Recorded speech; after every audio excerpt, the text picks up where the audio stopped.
nous allons donc ouvrir la parole de Dieu dans Genèse, chapitre 4. Genèse, chapitre 4, nous allons voir aujourd'hui ce message, spécialement en deux parties, le géant de la jalousie.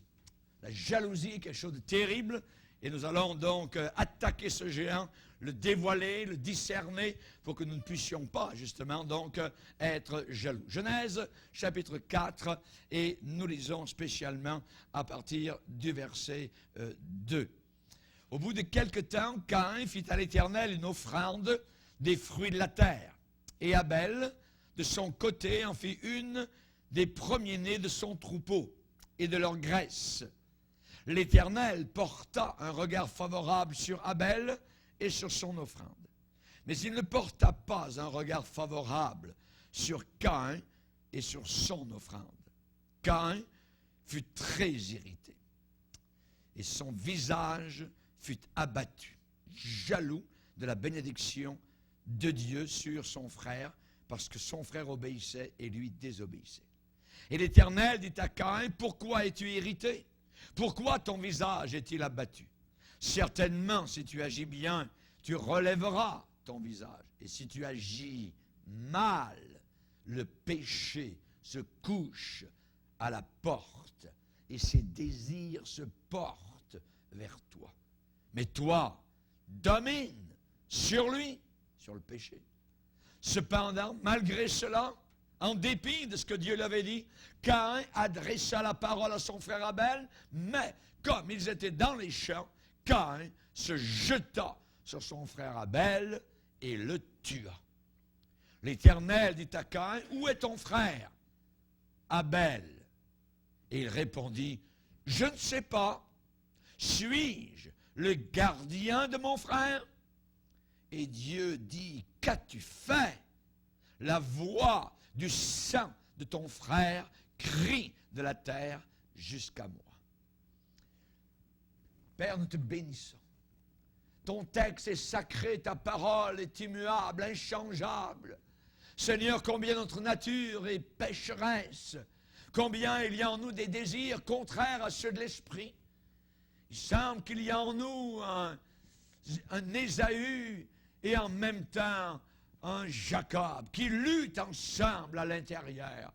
Te demandons, Seigneur, que la nature spirituelle puisse gagner le dessus sur la nature charnelle.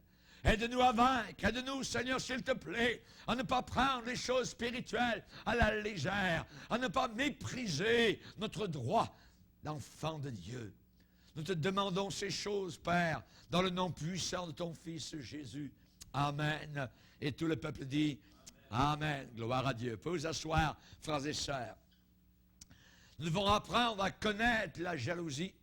On sait qu'au travers des Écritures, il y a eu plusieurs personnes qui ont été jaloux, jalouses d'autres personnes.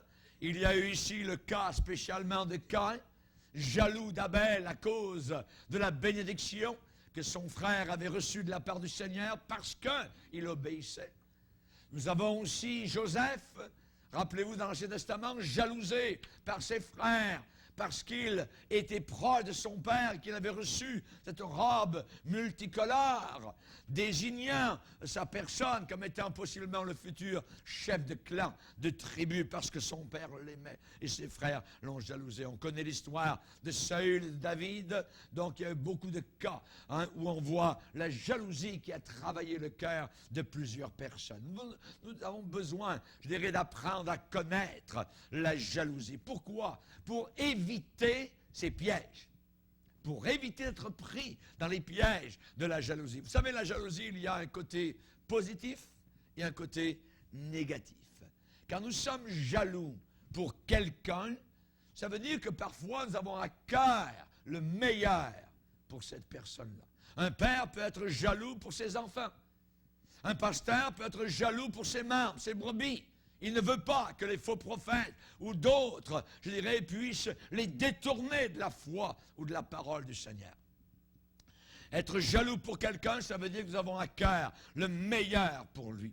Par exemple, l'apôtre Paul était jaloux pour les Corinthiens. Il l'a écrit dans la deuxième épître en disant « Je suis jaloux pour vous d'une jalousie de Dieu, parce que je vous ai fiancé un seul époux. Et je ne veux pas que les faux prophètes rôdent autour de vous pour essayer donc de vous éloigner de la foi authentique dans le Seigneur Jésus-Christ. Il y a un côté positif, mais il y a aussi un côté négatif. Être jaloux de quelqu'un est différent. À ce moment-là, être jaloux de quelqu'un, c'est une jalousie qui est centrée sur soi-même. Et c'est un péché à éviter, la jalousie. À ce moment-là, nous nous embarquons dans un voyage d'égoïsme qui ne finit jamais. Il y a des problèmes, des difficultés, de la peine, de la tristesse qui sont dans le sillage de ce péché-là, la jalousie. La jalousie est toujours centrée sur soi. C'est je me moi, c'est moi. Hein? Et c'est toujours, non pas les autres, voyez, mais c'est toujours centré sur soi-même. Il est dit que la charité, dans la Bible, on nous dit la charité n'est pas envieuse. N'est pas envieuse, voyez. L'amour n'a pas de jalousie. J'aimerais vous rappeler une ancienne légende grecque. C'est un jeune athlète qui était très très rapide au temps des Olympiades grecques, et qui a couru dans une Olympiade et qui est arrivé deuxième. Il est arrivé sur la ligne d'arrivée, deuxième, très, très rapide. Il est arrivé sur cette ligne d'arrivée, soufflant, haletant, essoufflé, alors que la foule qui était autour dans le stade était en train d'applaudir de joie. Non pas pour lui, mais pour celui qui était devant lui, pour les gagnants. Celui qui avait la deuxième place devait se tenir là, devant la foule, alors que l'on amenait la couronne de victoire et d'autres prix pour le gagnant. Et le deuxième devait donc se tenir là avec les autres coureurs, alors que des discours de félicitations étaient donnés en l'honneur du victorieux.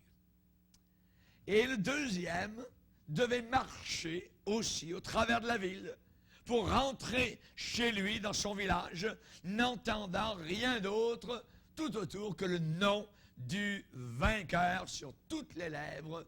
Tous les gens qu'il rencontrait parlaient du vainqueur. On a érigé une grande statue en l'honneur du vainqueur en plein centre-ville.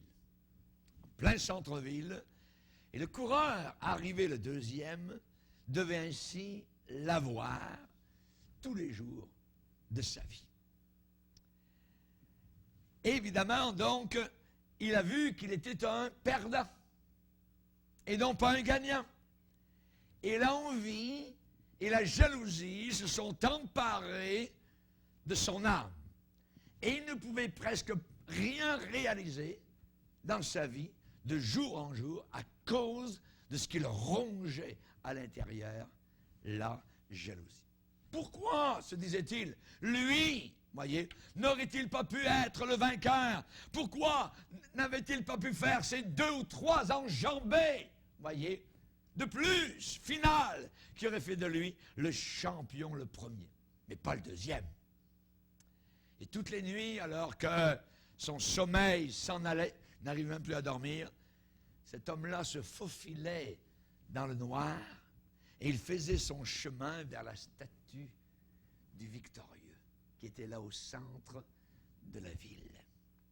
L'envie et la jalousie ont attaqué ce coureur qui était arrivé deuxième, et il a planifié de détruire la statue du vainqueur.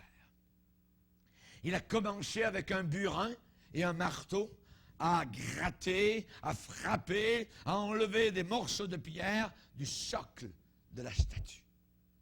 Et la grande statue du vainqueur de marbre est devenue un peu plus faible chaque nuit. Il en faisait un petit peu toutes les nuits. Bing, bang, bang, bing, bang, bang, voyez, ainsi de suite.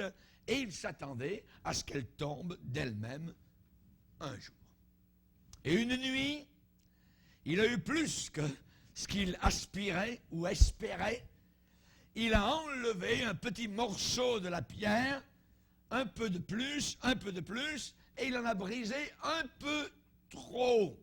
Et la base de la statue était tellement affaiblie qu'elle a commencé à craquer, à se lézarder, se fendiller, même vaciller, s'écrouler, tomber, à grand bruit, en pleine nuit, au milieu de la ville. Elle a glissé littéralement de l'avant. Et cette immense statue du champion est tombée sur l'athlète numéro 2.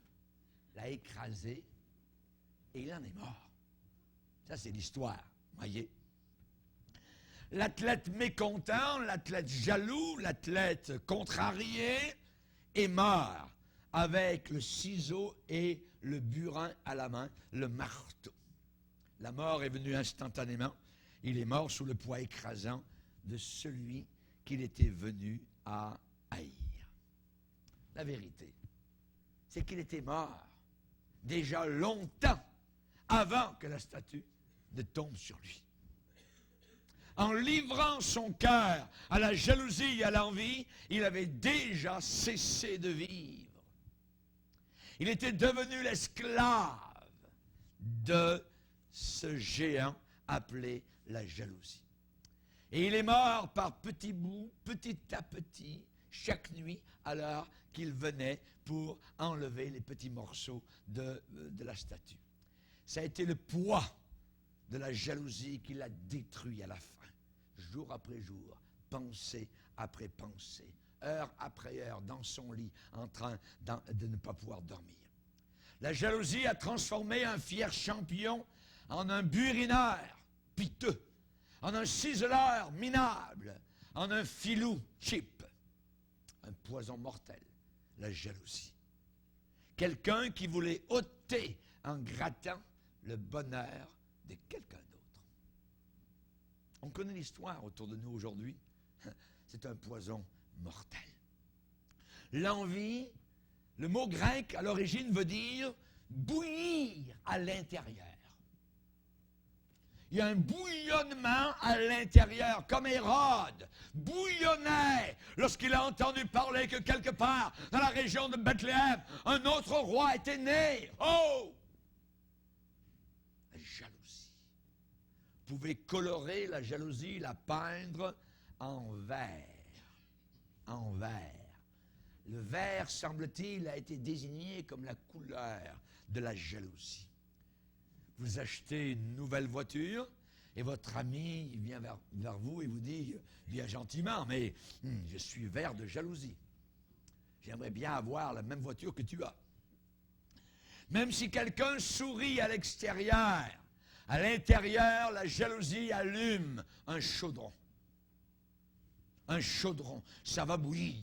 La colère, la jalousie, la convoitise commencent à s'agiter, à grouiller, à bouillonner à l'intérieur de nos cœurs. Et aux chrétiens qui n'étaient pas mûrs à Corinthe, l'apôtre Paul a écrit en disant « Vous êtes encore charnels. En effet, puisqu'il y a parmi vous de la jalousie, des disputes, n'êtes-vous pas charnels et ne marchez-vous pas selon l'homme ?» À Corinthe, l'Église était formée avec des petites cliques. Il y avait les supporters de Paul, les supporters de Pierre, les supporters d'Apollos, et on voit que ces gens-là dirigeaient toutes leurs énergies à être jaloux les uns des autres. Et finalement, l'Église ne pouvait rien produire de productif, et Paul a dû entrer en scène et les reprendre, les gronder, les réprimander. Jalousie, envie sont interchangeables. C'est un peu synonyme, mais avec une légère différence. Il y a une légère différence entre les deux, entre la jalousie et l'envie. L'envie, ça semble bénin, ça semble subtil. Par exemple, dans Proverbe 3, il est dit « Ne porte pas envie à l'homme violent et ne choisis aucune de ses voies. » N'essaye pas d'être comme, ne porte pas envie, ne veut pas, ne désire pas être comme l'homme violent. L'envie a affaire avec ce que quelqu'un n'a pas, ne possède pas. La personne a de l'irritation, de la rancœur, du ressentiment avec quelqu'un d'autre qui a. La personne n'a pas, mais l'autre a. Donc il y a envie. Ouais, c'est le côté de l'envie. C'est une douceur sinistre. C'est un poison. L'envie se réjouit des malheurs, des calamités qui tombent sur les autres. C'est bien fait. Vous voyez? Plus t'en baveras, mieux je serai contente. Ça, c'est pas bien. Ce n'est pas bien. Envie, Larousse va dire, sentiment de convoitise à la vue du bonheur, des avantages d'autrui, de quelqu'un d'autre. Souhaiter avoir ce que l'autre a. La jalousie se réfère plutôt au fait d'avoir quelque chose et de vivre dans la peur de perdre cela. Voyez? La jalousie cherche toujours un nouveau rival. Un nouveau rival. Et c'est loin d'être bénin, c'est loin d'être subtil. La jalousie est cruelle, grossière et brutale. Shakespeare l'appelle la grande maladie. La grande maladie. Salomon a dit, j'ai vu que tout travail et toute habileté dans le travail sur la terre n'est que jalousie de l'homme à l'égard de son prochain. C'est encore là une vanité et poursuite du vin. Quelqu'un travaille bien, quelqu'un réussit bien, pouf, et là vous êtes jalousé donc au travail parce que vous réussissez. J'ai vu que tout travail, toute habileté dans le travail n'est que jalousie de l'homme à l'égard de son prochain. C'est Salomon qui a remarqué cela. Sir Francis Bacon a dit, la jalousie ne prend aucune vacance. Aucune vacance. L'apôtre Paul a dit, réjouissez-vous avec ceux qui se réjouissent et pleurez avec ceux qui pleurent. Voyez. Mais la personne qui brûle de jalousie, qui est consumée par la jalousie, fait exactement l'opposé. Le jaloux se réjouit quand les autres pleurent. Et le jaloux pleure quand les autres se réjouissent et sautent de joie. C'est le contraire. Et dans ce sens-là, l'envie, la jalousie est le plus solitaire de tous les vices. Ça vous met tout seul. Ça nous isole parce que chacun devient ou peut devenir un ennemi potentiel. C'est dangereux. Proverbe 14, verset 30 nous dit, un cœur calme, c'est la vie du corps. Mais l'envie, c'est la carie des os. La carie des os. Oui. Et on connaît ça, nous, spécialement avec les dents cariées. On ne voudrait jamais avoir aucune dent cariée. Voyez, on voudrait tous avoir des dents saines, mais ça arrive parfois. Mais l'envie, c'est la carie des os. J'ai regardé une autre version, la version de Sassy, où il est dit, la santé du cœur, c'est la vie de la chair. Mais l'envie, c'est la pourriture des os. La pourriture des os. Pourri jusqu'aux os. La version QN va dire de ce verset, si vous voulez vivre longtemps, gardez votre cœur dans la paix. La jalousie ronge les os comme un cancer. Et la version en français courant va dire, la paix de l'esprit favorise la santé, mais la jalousie est comme un cancer. Comme un cancer. La jalousie est une forme de pourriture, de carie, de cancer. Ça fait son chemin à l'intérieur du cœur et ça détruit toute innocence. Ça pourrit toute vertu et toute confiance. Aucun géant n'est destructif, je dirais plus que cela, pour nous-mêmes et nos relations. Avec ce géant aux yeux verts, la femme jalouse, l'homme jaloux, le jeune homme jaloux, la jeune fille jalouse. Si on n'a pas la victoire sur ce géant, on est très vulnérable, très, très vulnérable. Attention à ne pas devenir vers d'envie, voyez, vers de jalousie. Si on est jaloux de quelqu'un qui réussit, non! Ne pas laisser ce géant en vie, mais lui couper la tête comme David l'a fait avec Goliath. Parce que ça va enlever votre joie et votre paix. Ça va enlever votre joie et votre paix. Avec une vie qui est totalement libre de toute envie, eh bien vous aurez la santé, vous serez heureux, vous aurez une joie, une paix, et vous allez quelque part dans la vie. Sinon, vous tournez toujours en rond. Le jaloux n'avance jamais. Il tourne en rond. dans Proverbe 23, verset 17, que ton cœur n'envie pas les pécheurs, mais qu'il ait toujours la crainte de Dieu. Quand tu vois les pécheurs et leur supposé, leur pseudo-bonheur, non, n'envie pas cela. C'est un malheur inimaginable. Le vrai bonheur sur la terre sont les chrétiens remplis du Saint-Esprit, qui marchent avec Dieu, qui ont la joie du Seigneur. Alléluia. Tu mets dans mon cœur plus de joie qu'ils n'en ont quand abondent leur froment et leur mou. Psaume 4. Quand vous abandonnez à la jalousie, vous tournez et vous tournez dans des cercles d'état de désespoir qui ne finissent jamais. Tout d'abord, la jalousie se promène dans les domaines de la possession, dans les domaines matériels, ce que nous possédons ou ne possédons pas. Elle se promène dans ces domaines-là. On la trouve dans l'arène de la richesse. On la trouve dans le cercle des possessions. On la trouve chez ceux qui sont pris par le matérialisme. Ces gens-là sont des cibles très faciles pour l'envie et la jalousie. On a vu déjà des millionnaires, voyez, avoir de très belles maisons et à l'entrée de leur maison, avoir un téléphone payant avec des pièces. Imaginez. Ce sont des cibles faciles, voyez. La Bible dit plein d'envie. Lorsqu'on décrit la génération dans Romains 1 de la fin des temps, plein d'envie. Ceux qui ont bâti leur monde uniquement dans le domaine du matérialisme. Rappelez-vous les Philistins qui un jour ont regardé Isaac. Ils l'ont observé attentivement. Et il est dit qu'au sujet d'Isaac, cet homme est devenu riche. Et alla en s'enrichissant de plus en plus, jusqu'à ce qu'il devint fort riche.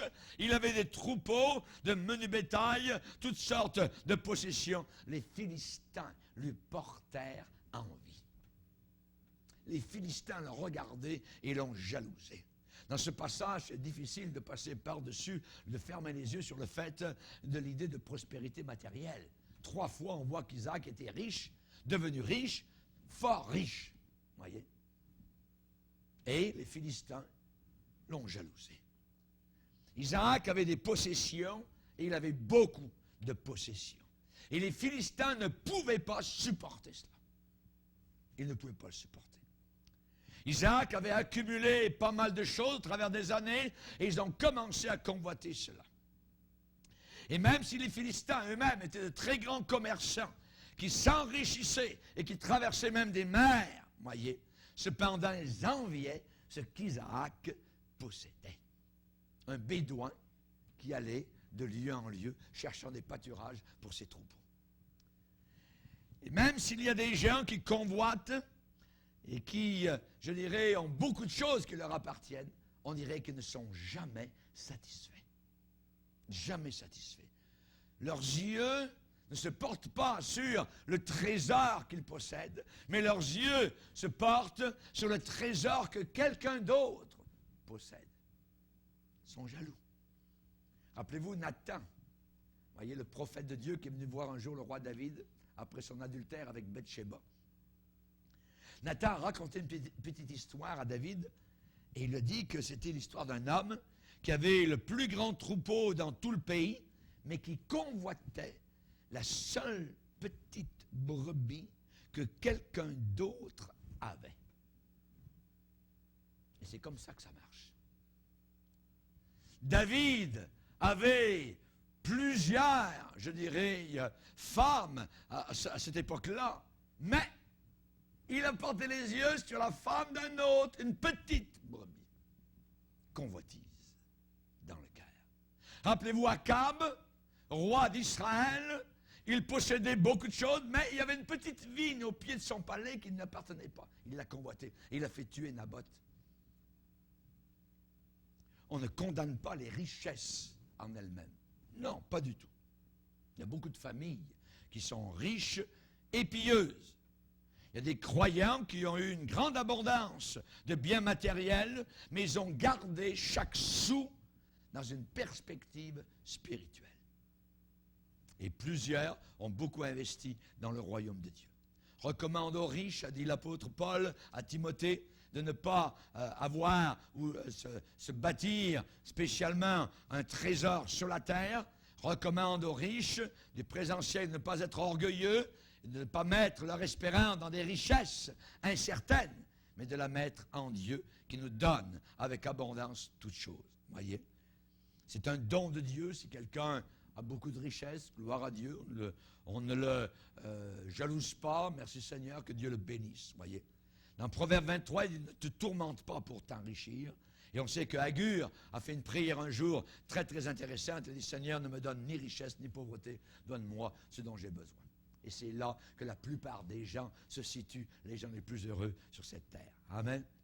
Dans un sens général, on ne peut s'empêcher d'observer comment la personne qui est matérialiste, qui possède déjà beaucoup de choses, va parler de ce que d'autres possèdent. Et c'est là le problème. Voyez, quelqu'un a une maison, mais il veut une plus grande maison. Quelqu'un a une voiture, mais il en veut une plus rapide. Quelqu'un a un chalet, mais l'autre a un chalet mieux placé que le sien. Voyez, c'est toujours comme cela, la jalousie. Juste avoir un peu plus, ça amène beaucoup de troubles. Que servirait-il à un homme de gagner le monde entier s'il perd son âme? Voyez, on nous parle dans la Bible de Marc 10, le jeune homme riche, qui est reparti tout triste, loin de Jésus, parce qu'il était appelé à être apôtre, mais il a refusé à cause de ses richesses. On se rappelle, Jésus a raconté l'histoire d'un homme riche qui a dit, j'ai beaucoup de richesses, qu'est-ce que je vais faire? Bientôt je vais prendre ma retraite et j'aurai avoir beaucoup d'abondance, alors je vais détruire mes greniers, en construire de plus grands, et je mettrai toutes mes affaires là, et ensuite je dirai, j'ai beaucoup de jours encore devant moi, réjouis-toi mon âme. Seigneur dit, insensé, cette nuit même, ton âme te sera redemandée. Et ce que tu as amassé, ça va être pour qui? Voyez. Et on connaît l'homme riche qui est en enfer, qui se lamente, qui ne se préoccupait pas du tout de la parole de Dieu, et même de Lazare qui était à ses pieds tous les matins. Voyez. On connaît toutes ces histoires-là dans la parole de Dieu. La jalousie peut prendre facilement racine, voyez, parmi les riches, voyez, et parmi les pauvres. Mais cependant, il est possible d'avoir la richesse et de ne pas envier ce que quelqu'un d'autre a. D'avoir gardé son cœur sous contrôle. Il faut vivre avec une gratitude, une reconnaissance envers Dieu pour ce que nous avons. La Bible dit, contentez-vous de ce que vous avez. Le contentement est très important. Être content, être rassasié. Voyez, tu ne convoiteras pas, Exode 20, premier commandement, le 10e commandement, tu ne convoiteras pas la maison de ton prochain, tu ne convoiteras pas la femme de ton prochain, tu ne convoiteras pas le serviteur de ton prochain, ou la servante de ton prochain, tu ne convoiteras pas son bœuf, son âne, aucune chose qui appartient à ton prochain. Ensuite, la jalousie œuvre aussi dans des cercles de pouvoir. Des cercles de pouvoir, cercles de puissance. Par exemple, dans l'Ancien Testament, on voit un homme qui s'appelait Coré. Il enviait la puissance, la position de Moïse parmi les Israélites. Et cet homme-là, Coré, a laissé entrer ce serpent vert dans son cœur. Et il a entraîné un groupe de rebelles qui enviaient la position de pouvoir de Moïse.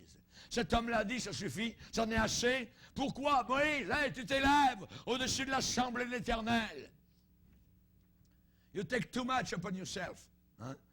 Vraiment, vous exagérez. Pourquoi donc? Vous vous croyez supérieur au reste du peuple de Dieu. Moïse ne se sentait pas supérieur au peuple de Dieu, c'était un leader. C'est Dieu qui l'avait appelé à cette position-là. Pas lui qui s'était placé là, voyez. Et c'était une autre façon de dire, nous aimerions un peu de ce pouvoir nous aussi. C'est ça que ça voulait dire. Dans le psaume 106, on nous le dit exactement. Ils se montrèrent dans le camp jaloux contre Moïse. Jaloux contre Moïse. Non seulement la richesse envie la richesse, mais le pouvoir envie le pouvoir. Myriam, la propre sœur, imaginez, de Moïse, et Aaron, son propre frère, ont été jaloux de Moïse. Et ils ont dit, hey, est-ce seulement par Moïse que l'Éternel parle? N'est-ce pas aussi par nous qu'il parle? Et l'Éternel l'entendit. Dieu a vu cela. Vous savez ce qui a suivi? Comment la lèpre est tombée sur la sœur de Moïse, Myriam. dans les rois, dans les chroniques, dans la Bible, on voit l'histoire après histoire après histoire de certains rois qui ont usurpé le pouvoir d'autres rois en les tuant ou en les faisant tuer pour pouvoir avoir la place. Souvent, c'était des actes criminels et des traîtres. Et certains rois ont pris le pouvoir du trône par des actes de trahison uniquement ensuite pour souffrir plus tard le même sort. D'autres les ont tués et ont pris leur place. C'est un cercle qui se perpétue de lui-même, le cercle de la jalousie. On la trouve toujours à l'intérieur des parvis du pouvoir, des halls du pouvoir, des vestibules du pouvoir, dans les couloirs du pouvoir. Si vous lisez un peu l'histoire des rois de France, vous voyez, on est allé une fois avec mon épouse dans la cathédrale Saint-Denis à Paris, où les rois de France sont enterrés, vous voyez. Mais c'est terrible quand vous lisez l'histoire des rois de France, vous voyez. C'est ces histoires-là. Ils prennent la place de l'un, ils tuent l'autre, ils prennent la place et se font tuer ensuite, et ainsi de suite. Dans les évangiles, dans les actes des apôtres, nous voyons que les leaders juifs et religieux ont été jaloux de la puissance de Jésus-Christ, de son influence sur les gens, et ils l'ont crucifié. La Bible dit, Pilate savait que c'était par envie, par jalousie, qu'ils ont livré Jésus entre ses mains. Il le savait. Ils étaient jaloux de lui. Plus tard, c'était les apôtres. Ça a été les apôtres. Les Juifs étaient jaloux des apôtres. Et ils ont jeté les apôtres en prison. En prison. Ils avaient peur que leur propre pouvoir sur les gens diminue, disparaisse et s'érode. On se rappelle le meurtre d'Étienne, le premier martyr chrétien. Il dit qu'ils étaient furieux dans leur cœur. Ils grinçaient des dents contre lui. Dans les actes des apôtres, on voit le conseil en pouvoir, qui était le Sanhédrin, en colère avec les nouveaux chrétiens. Pourquoi? Parce que ces chrétiens-là étaient en train d'amener un nouveau code de vie, une nouvelle manière de vivre. Et les grands prêtres et les Sadducéens avaient tellement de jalousie et de ressentiment dans leur cœur qu'ils ont commencé à jeter les chrétiens en prison. Pourquoi? Parce que les apôtres, chaque jour, devenaient de plus en plus populaires. Et la jalousie montait dans leur cœur.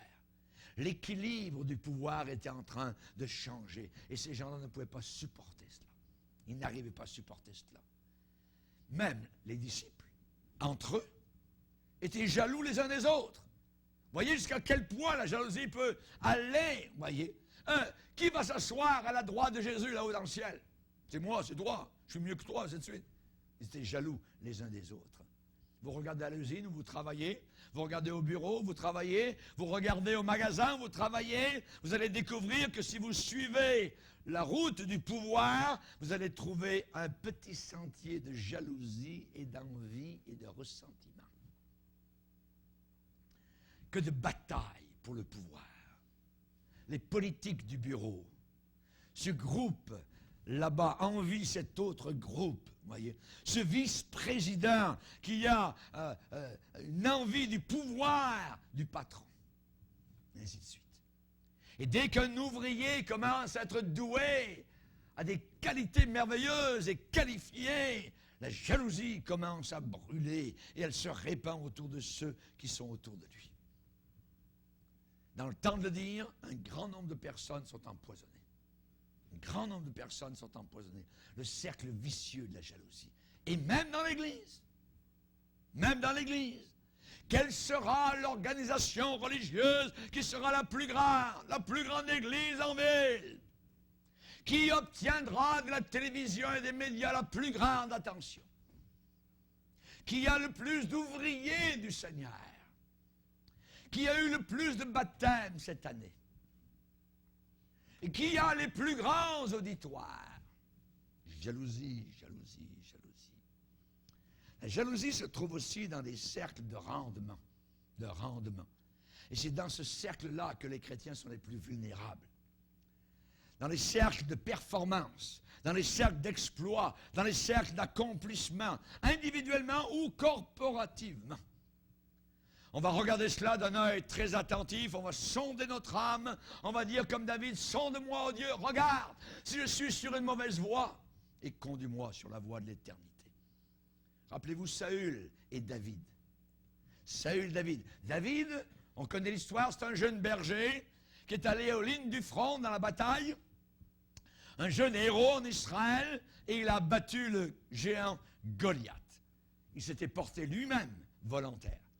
Mais à partir de l'instant où David a abattu ce géant, un autre géant, bien plus grand que le Philistin Goliath, a commencé à faire les 100 pas dans le palais du roi Saül. Et ce géant n'est pas très gentil. Il s'appelle la jalousie. La jalousie. La maladie verte de jalousie a commencé à grandir dans le cœur du roi Saül. Il voyait les cœurs du peuple d'Israël aller vers David. Saül était capable de s'asseoir à la fenêtre du palais royal et entendre en bas les femmes en train de chanter, de dire « Hey, c'est merveilleux! Saül a frappé ses 1000 et David a frappé ses 10 000. Il savait bien calculer, il connaissait bien les nombres, Saül. Et Saül a ressenti l'arrivée d'un nouveau héros. Comme Hérode avec Jésus. Comme Hérode avec Jésus. Le ressentiment s'est répandu rapidement dans son cœur. Et l'effet a été si pervers, si méchant, si vicieux, si dépravé, que Saül a passé tout le reste de sa vie à chasser David comme un gibier dans le but de le tuer. Rendez compte ce que peut faire la jalousie? Quelle perte! Perte sur la terre, perte pour l'éternité. Vous ne verrez jamais Saül au ciel. Pour Saül, il n'y avait pas, je dirais, de sortie la nuit pour aller gratter les petits morceaux de la statue du nouveau champion. Mais lui, Saül, le héros de 2e rang, est venu vers le nouveau champion directement avec des flèches, avec des armées, avec l'arrogance, avec l'orgueil, et il a passé le reste de sa vie à essayer d'éliminer totalement l'objet de sa jalousie.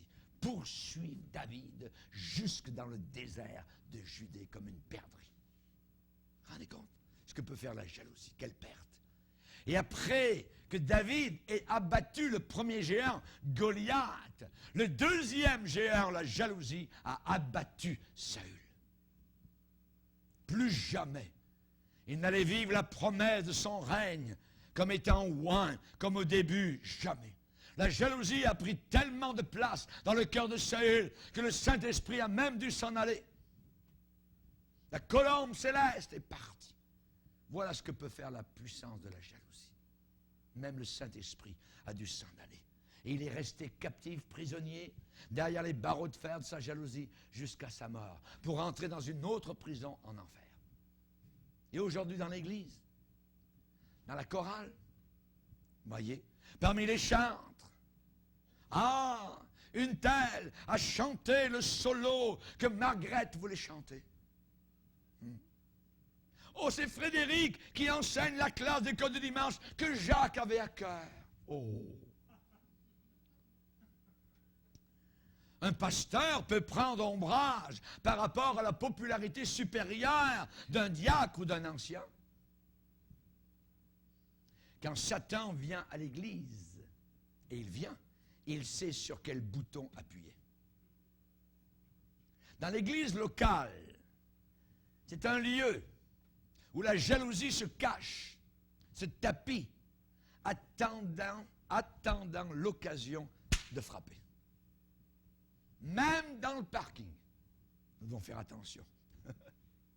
N'oubliez pas, quand vous venez à l'église, Satan vient aussi. Satan vient aussi. Le diable sait comment prendre le contrôle de vos pensées alors que vous êtes assis même dans l'assemblée de Dieu. Et il peut manipuler votre jalousie. Jésus est obligé de dire à Pierre, « Arrière de moi, Satan ». Peut-être parce que l'Église est une organisation volontaire, je dis bien volontaire. Les gens donnent leur temps et leur argent volontairement. À cause de cela, certaines personnes pensent qu'on leur doit quelque chose. Certaines personnes pensent que l'Église leur doit certaines choses. Chanter un solo, s'asseoir sur un comité, recevoir une certaine reconnaissance, alors que ces rôles et responsabilités, reconnaissance sont donnés à d'autres personnes qu'à eux. Attention, l'ennemi est subtil. L'ennemi est rusé, astucieux, insidieux, pour faire monter la jalousie parmi les chrétiens. Comme nous sommes naïfs si nous succombons à la jalousie.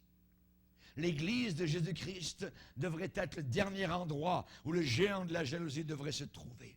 La grâce de Dieu, l'amour de Dieu, il devrait être là pour nous remplir. Et ainsi, si nous venons remplis de l'amour de Dieu, remplis du Saint-Esprit, alors nous serons préparés aux attaques de la jalousie. Nous serons comme des imperméables étanches. Job a dit, l'insensé périt dans sa colère, le fou meurt dans ses emportements. La version Sassi dit, l'envie tue les petits esprits. Les gens petits. L'envie. C'est la jalousie qui fait périr le sot, va dire la version QN. Français courant va dire, le sot, ou la sotte, voyez, en veut à Dieu. C'est ça qui la tue. L'imbécile s'emporte, il en meurt bientôt. Et la Bible dit, dans Romains 13, marchons honnêtement comme en plein jour, loin des jalousies. Loin des jalousies. Je vais vous lire un texte qu'une dame appelée Elva McAllister a écrit à ce sujet, la jalousie. Écoutez bien, c'est intéressant.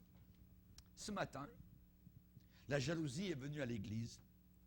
Étant légion, elle s'est assise dans toutes les chaises où elle pouvait s'asseoir. Elle a palpé, elle a touché les vêtements de laine et de soie. Elle a accroché des étiquettes de prix sur les costumes des messieurs et les cravates. Elle a fait les 100 pas dans le parking, examinant avec minutie le chrome et la peinture des voitures. L'envie a marché vers l'estrade où se trouvent les musiciens et le directeur de chant. Et l'envie a piqué, a lancé un coup d'aiguillon aux petites épouses laideronnes et aux épouses brillantes mariées à des cancres lourdeaux soupe au lait. L'envie a donné des coups de coude aux hommes bons et gentils, mariés à des femmes criardes, qui ont des langues en forme de couteau. L'envie a cogné sur les veufs et les veuves.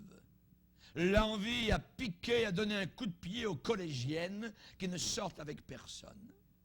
L'envie a allumé des feux invisibles à l'intérieur de ceux qui ont des costumes aux couleurs fades.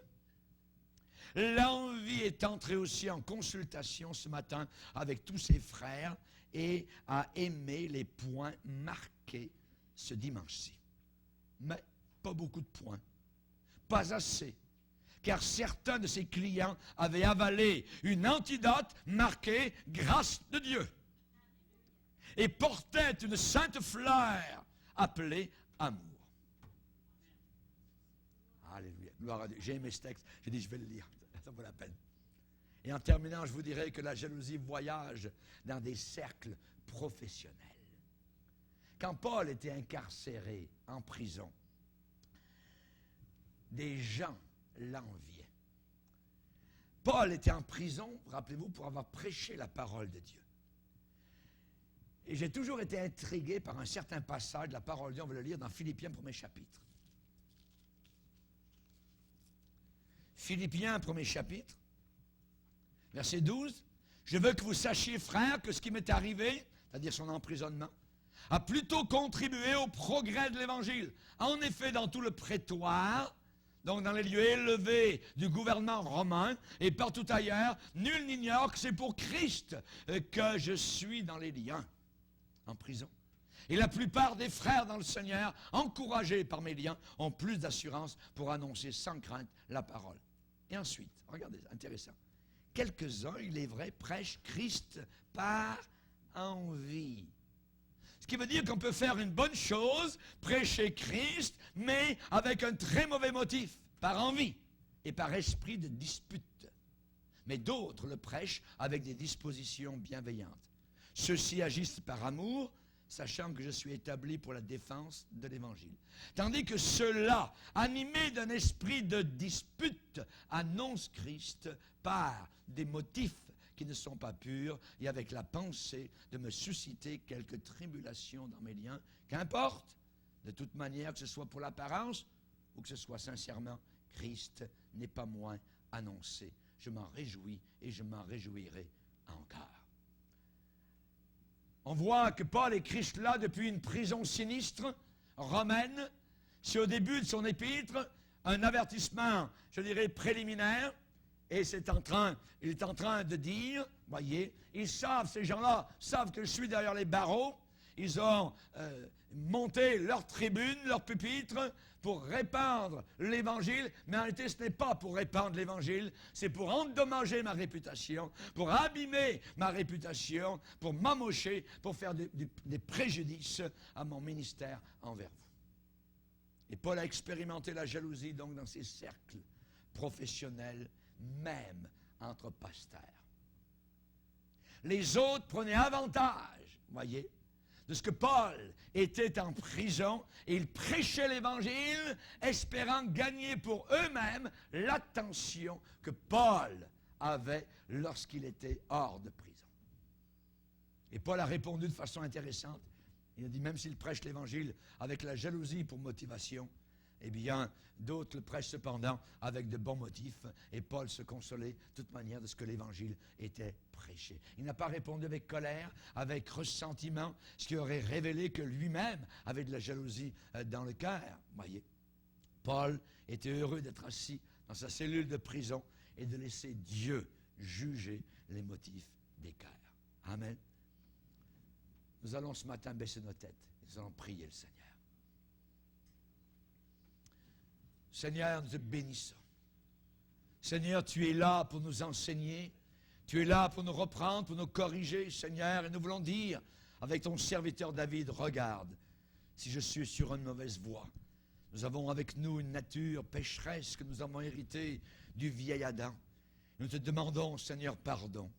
Nous ne voulons pas, Seigneur, tourner en cercle. Nous ne voulons pas, Seigneur, rester dans une sorte de nirvana diabolique. Nous ne voulons pas, Seigneur Jésus, rester, faire de surplace. Nous voulons aller de l'avant. Nous voulons mettre de côté, Seigneur, toute jalousie. Nous voulons te laisser, Seigneur, prendre contrôle de nos cœurs, de nos âmes, de nos situations particulières. Seigneur, nous te bénissons de ce que nous avons. Un autre peut avoir un salaire plus élevé que nous, que Dieu le bénisse. Nous ne voulons pas être jaloux, Seigneur, des salaires des autres. Nous ne voulons pas être jaloux des vêtements des autres, des voitures des autres, des femmes des autres, des enfants des autres, des maisons des autres, Seigneur. Nous ne voulons pas être mesquins aux petits. Nous ne voulons pas nous livrer à ce géant, aux yeux verts, la jalousie. Aide-nous, s'il te plaît, Seigneur, à te dire merci simplement de nous avoir sauvés un jour, d'être venus dans notre cœur, nous avoir délivrés, Seigneur. Alors, nous avoir amenés, Seigneur, dans cette plaine. Alors, nous marchons avec toi sur un terrain ferme, Seigneur, main dans la main, comme les disciples d'Emmaüs marchaient avec toi. Seigneur, que nous ayons des frères très pauvres, que nous ayons des frères très riches, cela n'a aucune importance. Seigneur, nous ne voulons pas nous envier, nous jalouser les uns les autres. Nous voulons simplement te dire merci pour ce que nous sommes, ce que nous avons, Seigneur. Un jour, nous quitterons toutes choses et nous emmènerons avec nous ce que nous sommes. Au nom puissant de Jésus. Amen. Et le peuple dit...